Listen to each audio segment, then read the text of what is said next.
마가복음 9장 50절 한 절만 보겠습니다.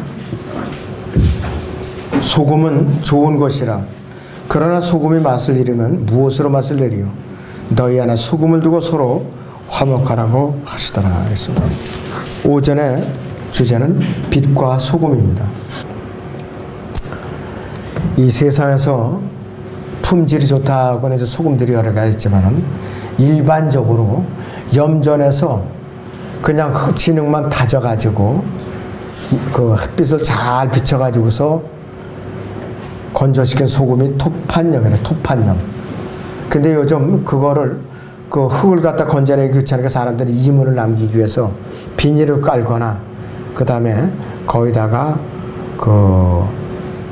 저거를 깔죠. 다른 여러 가지 재료들을 깔아가지고서 소금을 갖다가 천일염을 만들어내요. 그건 질이 안 좋아요. 흙에서 흙기운에서 그냥 하는 것을 토판염이라고 하더라고요. 그런 것을 1kg에 이제 시중에서 대략 2만원에서 2만 5천원씩 팔더라고요. 1kg에. 그런데 대나무에 구워가지고 9번 구워서 만드는 주겸이라는 건 보면은 1kg에 15만원에서 20만원 그 사이에 팔더라고요. 시중에서. 그렇게 천차만별이에요. 소금도. 근데 소금이 제 역할을 못하면은 아무리 넣어도 소금이 싱겁다. 그럼 그 소금은 있으나 마나죠. 그리고 이 소금은 넣으면은 이상하게 짠맛을 안 내고 썩는 냄새가 난다. 버려야죠, 이 소금은 또. 그 소금이 굉장히 역할이 중요한 것이에요. 유대인들은요, 구약에서 제사 드리는 제물에 누룩이나 꿀 같은 거는 절대로 넣으면 안 돼요. 소금만 허락돼서 소금만. 레위기 2장에서. 그래서 성경에서 소금은 청결하게 보존되는 것을 상징하는 거예요. 청결하게 썩지 않게 부패되는 걸 방지하기 위해서. 소금을 구약에서는 언약을 체결할 때도 언약을 파괴하지 못하게 소금 언약이라고 그래요. 소금 언약. 12제자를 주님께 부르셨을 때에 12제자도 주님께서 소금의 역할을 하라고 부르셨어요. 그런데 예수님이 체포됐을 때 카야파의 관정에서 끌려가셨을 때 카야파 앞에서 다들 도망가고 말았어요. 그들이 스스로 소금의 역할을 다 잃어버리고 말았다 이것이에요. 그래서 이 첫째 유대인들은 이 땅의 소금의 역할을 해요. 소금의 역할. 그 마태복음 5장 봅니다. 5장 13절에서 14절을 봅니다. 마태복음 5장 13절에서 14절을 보겠습니다.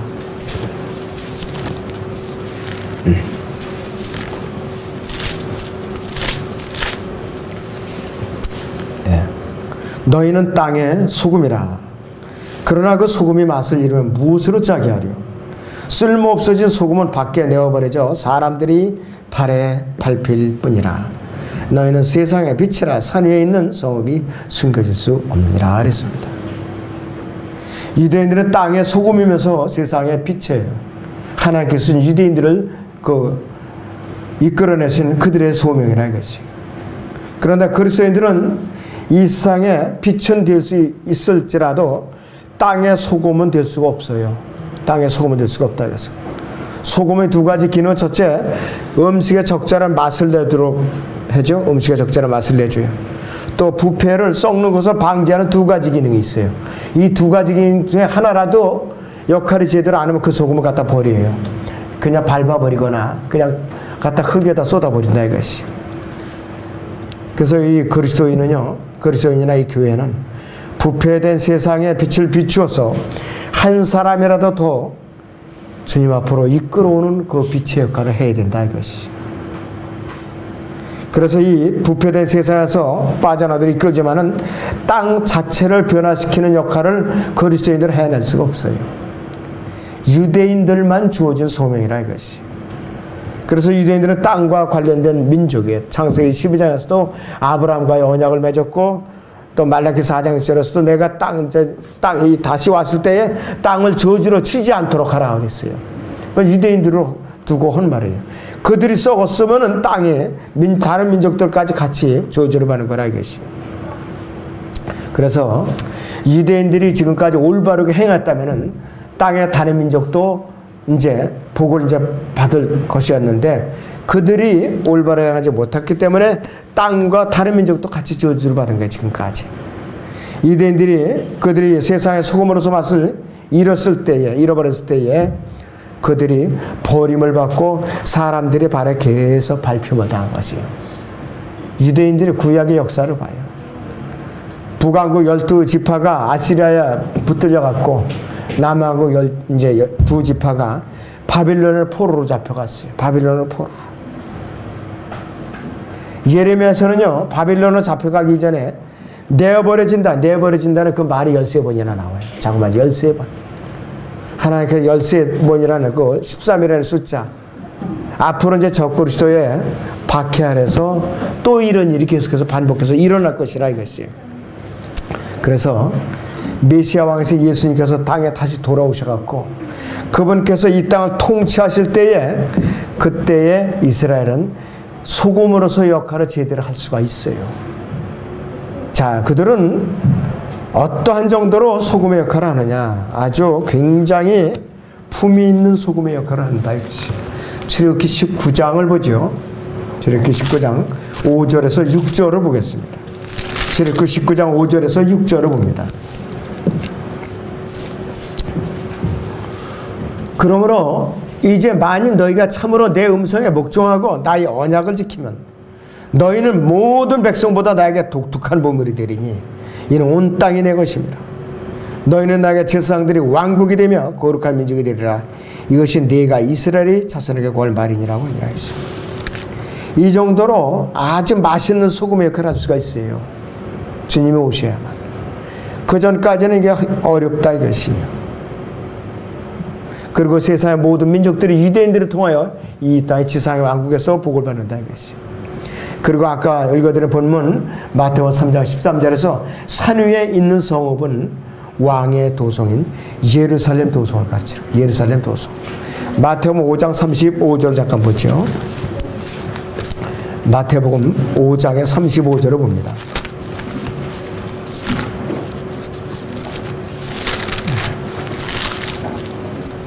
네, 5장 35절을 보면 이렇게 말씀을 하고 있죠. 땅으로도 말진 이는 그곳이 그분의 발판이며 예루살렘으로도 말진 이는 그곳이 위대한 왕의 도성입니다. 그랬습니다. 그래서 이 산 위에 있는 그 성읍은 바로 거기라 이것이에요. 왕의 도성이 예루살렘을 말하는 것이죠.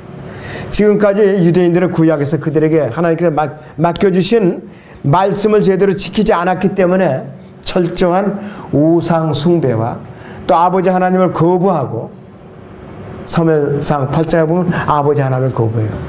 하나님 직접 통치하시기가 싫다 이거예요. 인간왕을 요구했어요. 사울왕을 세운 결과가 어떻게 되는가? 결국은 우상 숭배의 길로 치닫고 만 것이라 이것이요. 또 아들 하나님께서 메시아 왕으로 오셨을 때에 유대인들은 갈보리 십자가에서 십자가 못 박혀 거부하고 말았어요. 그리고 사도행전 7장에서는 스테판 집사 입술을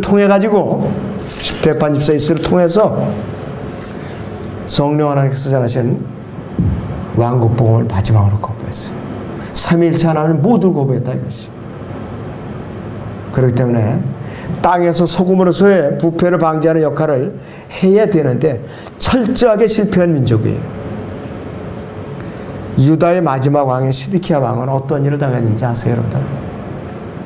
바빌론 왕 느부갓네살 왕이 본원 앞에서 두 눈을 뽑아버렸어요. 두 눈을. 그 아들들을 본원 앞에서 죽였어요, 아예. 그리고 두 눈이 뽑힌 채 사슬로 묶여가지고서 바빌론으로 끌려갔어요. 죽는 날까지 감옥에서 풀려날 수가 없었어요, 그 사람은. 얼마나 비참한 거예요. 그래서 소금의 역할을 제대로 못하니까 하나님께서 땅에다가 짓밟히게 하는데 잔인하게 짓밟히게 그렇게 한 것이에요. 완전히.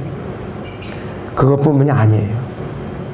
2차 대전 때 독일 나치 정권에서 600만 명 가스불에서 죽는 것도 비참하게 죽였어요. 완전히 빨가벗겨 갖고, 그리고 귀중품대로 머리카락을 삭발을 시켜요.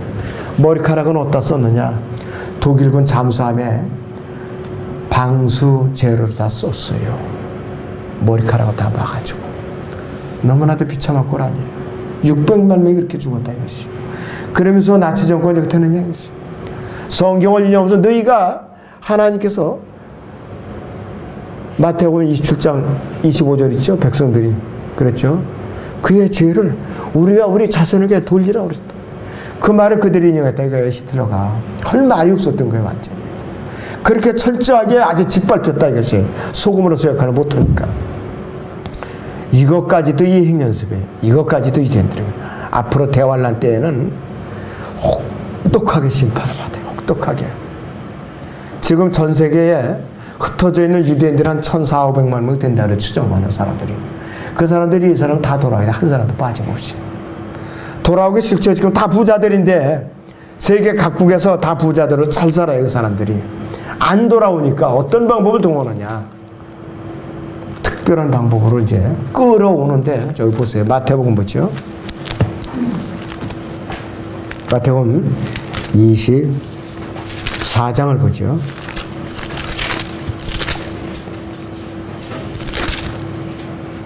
마태복음 24장에 31절 보시오. 또 주께서 큰 나팔 소리와 함께 천사들을 보내시리니 이랬어요. 그들이 하늘 이편 끝에서 저편 끝까지 사방에서 그의 택하신 사람들을 함께 모을 것이라 그랬어요. 전 세계에 흩어져 있는 유대인들을 강제로 소환하는 거예요. 본토로다가. 그래가지고 대환란이라는 용광로에다 집어넣어갖고 통과시켜요. 남은 자들만 천년왕국으로 데리고 들어가는 게 남은 자들만. 3분의 2가 죽을지 10분의 9가 죽을지 주님께서 역사하실 일이에요. 21절을 보죠. 마태복음 24장 21절을 보세요. 이는 그때에 대환란이 있으리니 그와 같은 것이 세상이 시작된 이후로 지금까지 없었으며 또 결코 없을 것이기 때문이라 했어요. 만일 그 날들이 단축되지 않으면 어떤 육체도 구원받지 못하리라. 그러나 택함 받은 사람들을 위하여 그 날들이 단축될 것이라 했어요. 대환란을 통과 준비하고 있는 이 어리석은 사람들이 무인도에다가 비상식량을 준비한다든지 일하고 있으면 이게 안 돼요. 이건 이방인들은 해당이 안 된다 이것이요. 여기서 택함 받은 철저하게 유대인들이라 이것이. 그래갖고 남은 자들을 데리고 주님께서 지상왕국을 세워서 통치하실 때에 유대인들이 정말로 제 역할을 다하는 세상의 부패를 방지하고 제 맛을 내는 소금의 역할을 다할 수 있다 이것이. 철저하게 하나님께 등을 돌리고 우상숭배에 빠져있는 유대인들이 마음이 열려서 메시아 왕을 받아들이도록 우리는 간절히 이스라엘 민족을 위해서 부르짖어야 돼요. 우리는 친아랍 정책을 쓰는데 절대로 빈말이라도 한마디라도 보태면 안 돼요. 그 사람은 그리스도의 심판상 앞에 올라가면 주님이 따져 물어요. 너 왜 나의 백성에게 이렇게 저주를 했느냐.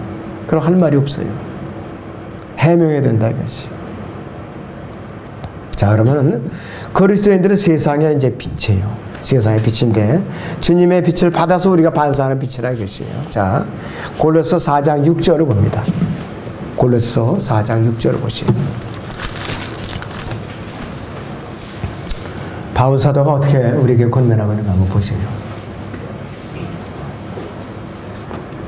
너희의 말이 그랬어요. 너희의 말이 항상 은혜와 더불어 있게 하고 소금으로 맛을 내듯 하라 그랬어요. 이는 각 사람에게 어떻게 대답해야 하는 것을 알게 하라는 것이 이렇게 권면하고 있어요. 예수님께 친히 빛이시고 그리스도인들은 그분의 빛을 받아서 반사하는 그 빛이라 이거였어요. 그래서 예수님을 태하고 이 그리스도인들은 달이라고 비유한 거라 했어요. 빌립보서 2장 15절도 볼까요? 우리가 빌립보서 2장 15절 하반절을 보셔요. 전체를 다 보자에 이는 너희 하나님의 아들들이 흠없고 순전하여 했습니다. 비뚤어지고 변진될 민족 가운데서 책망받지 않게 하려 함이니 너희는 세상에서 빛들을 비추는 자들이라 이렇게 말하고 있어요. 하나님의 교회는 어두운 세상에 빛을 비춰서 한 사람이라도 생명의 길로 이끌어갈 책임과 의무가 있는 것이죠. 그리스도인도 개개인도 마찬가지. 만약 우리가 그리스도인으로서 이 소임을 다 하지 못한다면 주님을 대면했을 때 곤란하죠. 굉장히 곤란하다 이것이. 우리가 세상에서 이제 빛으로서 역할을 제대로 해내지 못하면은 우리는 주님께 아무짝에 쓸모없는 무익한 종들에 불과해요. 그렇다면은 우리가 세상의 빛으로서의 역할을 다 해낼 수 있으려면은 가만히 앉아서는 안 돼요. 하나님께서 이용하시는 도구가 있지요. 도구가 있다 이것이. 불같은 시련과 박해를 끝까지 견뎌내지 않으면 세상의 빛을 비추는 도구가 될 수가 없어요. 그런 도구가 될 수 없다 이것이에요. 그럼 여러분들 베드로전서 1장 6절에서 7절을 보겠습니다. 베드로전서 1장 6절에서 7절을 잠깐 보겠습니다.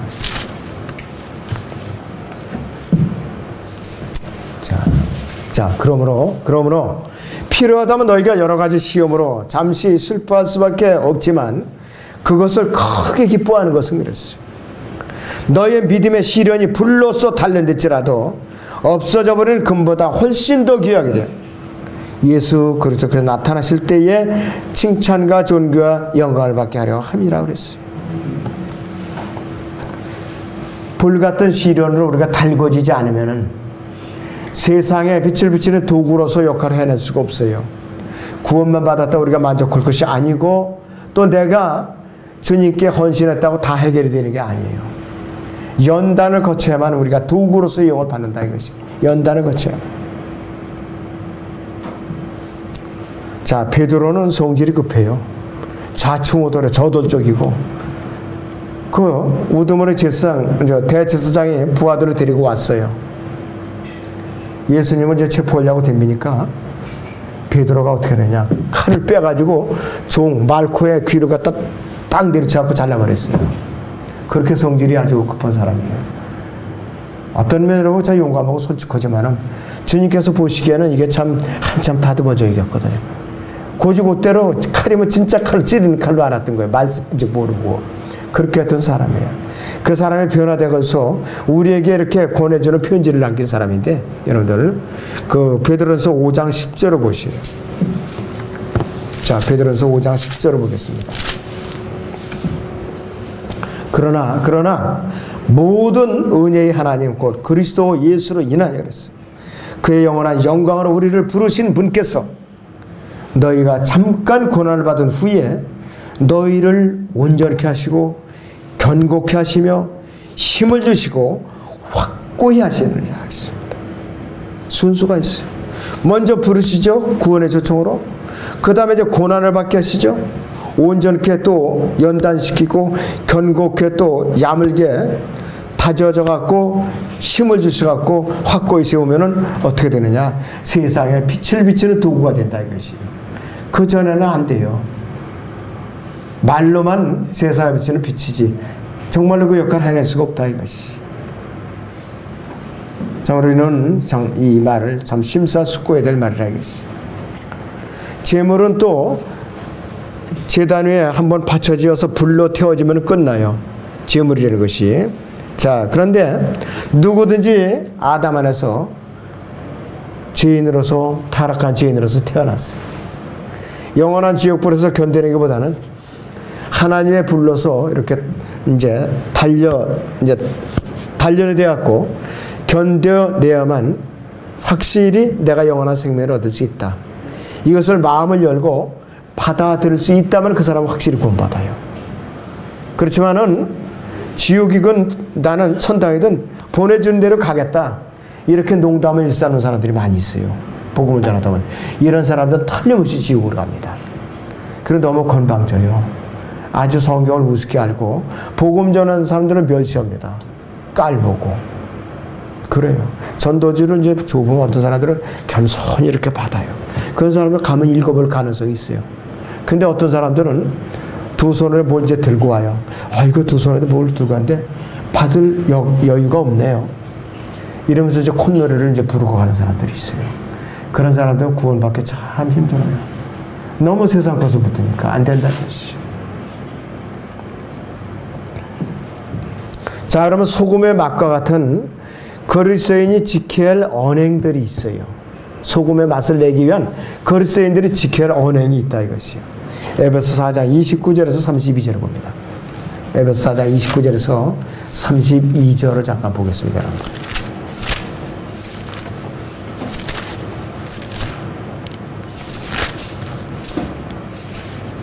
너희 입에서 어떠한 더러운 말도 나오지 아니하게 하고 있어. 오직 서로를 세우는데 필요한 좋은 것만을 말하여 있어. 듣는 자들에게 은혜를 끼치게 하라. 이렇게 말씀하고 있어요. 하나님의 거룩한 영혼 슬프게 하지 말라. 너희가 그로 인해 구속의 날까지 인치를 받았니라 그랬습니다.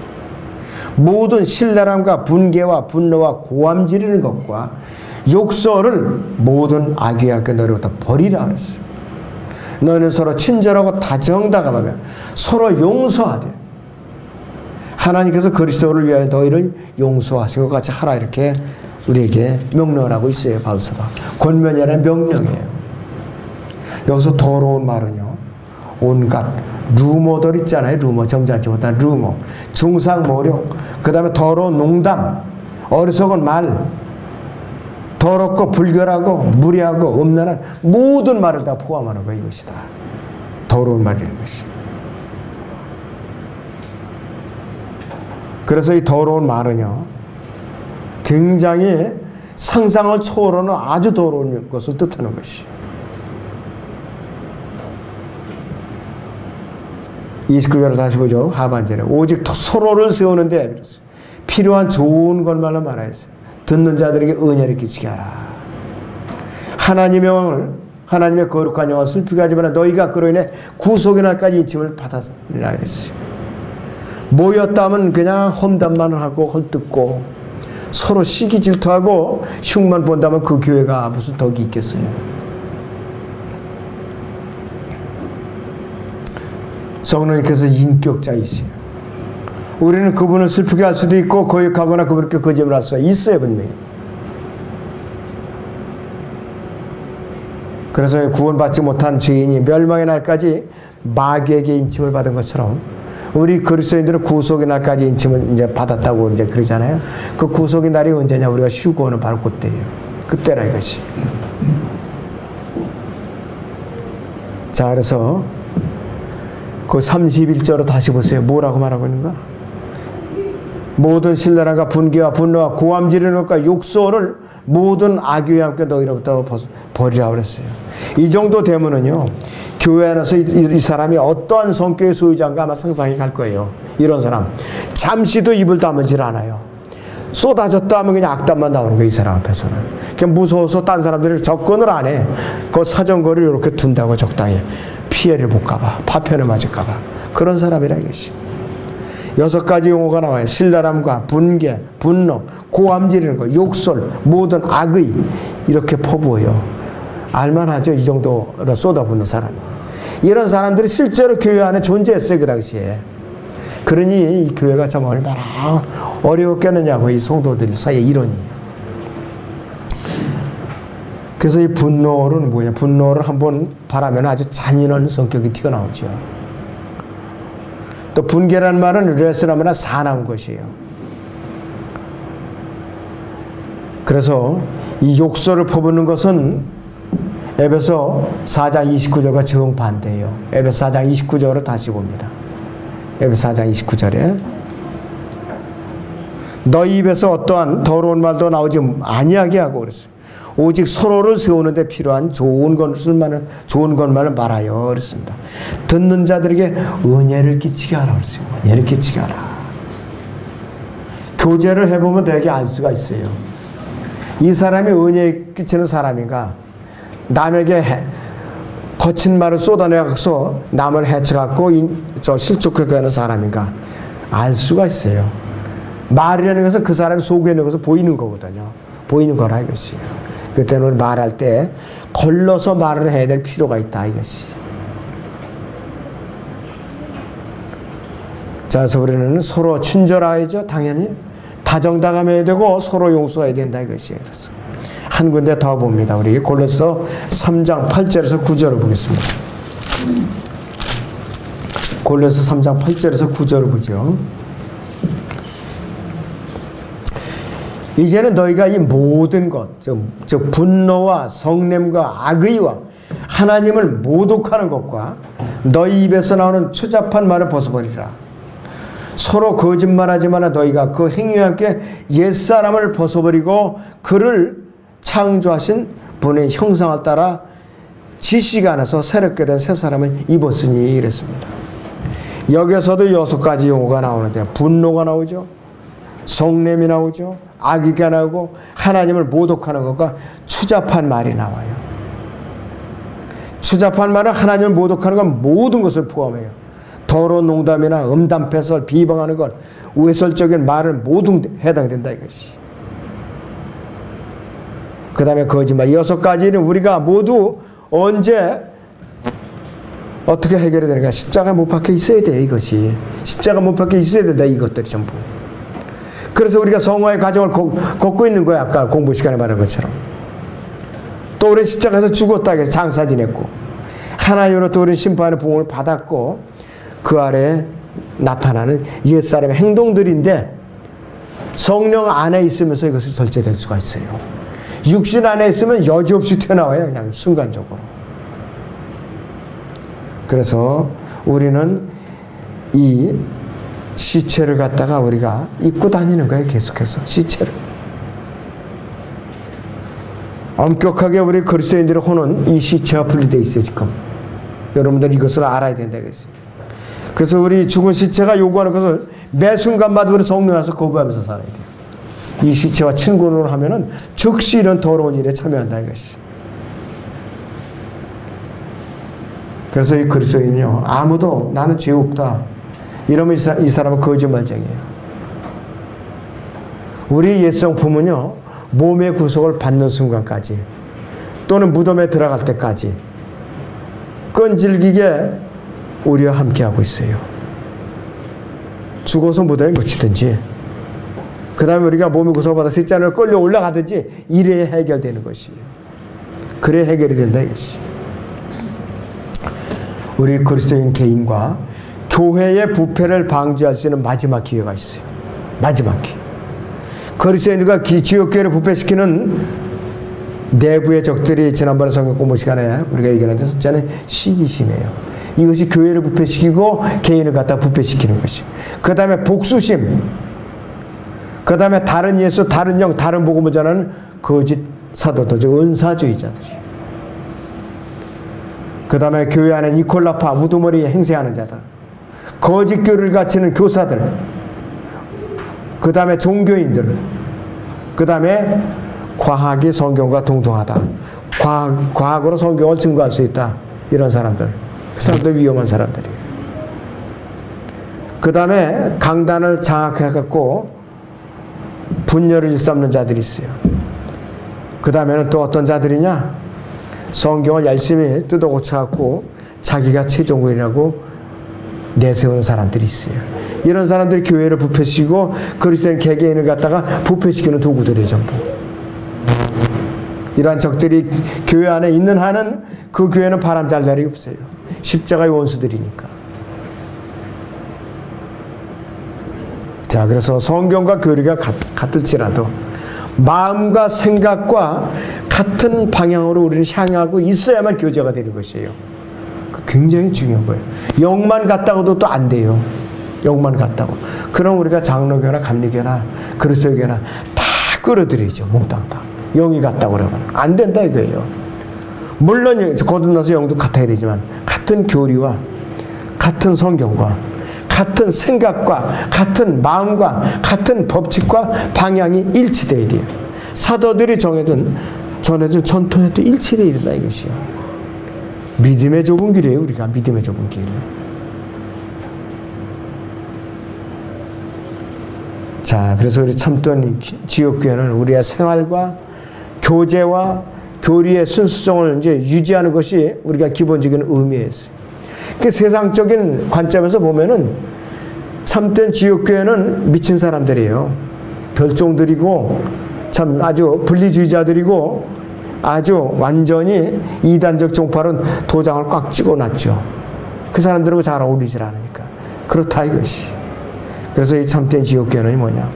더 이상 부패를 우리가 노력으로 방지가 안 되니까 마지막 기회로서 휴고를 기다리고 있는 거예요. 그게 마지막 수단이에요. 우리의 마지막 수단이라는 것이죠. 그리고 이 땅에 있는 로마 카톨릭으로부터 오염된 악을 치료하는 그 방법으로서 또 유대인들이 부패된 마음을 돌이키는 마지막 기회로서 예수 그리스도의 그 지상 재림이 기다리고 있는 것이에요.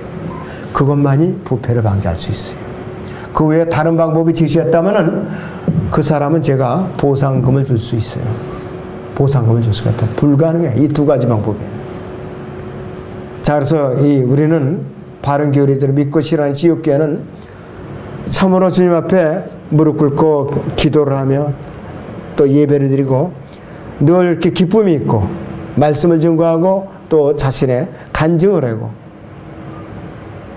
또 늘 박해가 따르는 불러냄을 받는 그 모임이라 이것이. 그러니까는 이 일반 교회와는 달리 기원이 달리 뿌리가 다르다 이것이. 우리는 무리가 또 좀 많을 수가 없어요. 적을 수밖에 없다 이것이.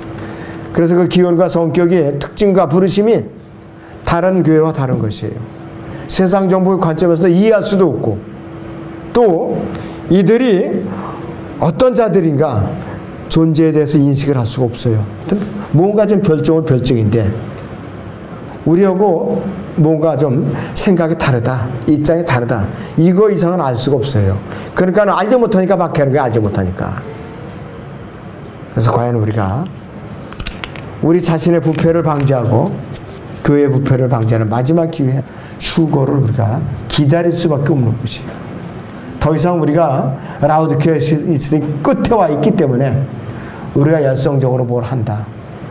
영원한 자유를 누린다. 이것 갖고도 해결이 안 되니까 휴거를 기다리고 있는 것이에요. 우리가. 아무튼 여러분들이 주님 안에서 과연 내가 이 세상의 빛으로서의 언제까지 내가 이것이 가능한가? 주님의 능력 안에서만 가능한 것이.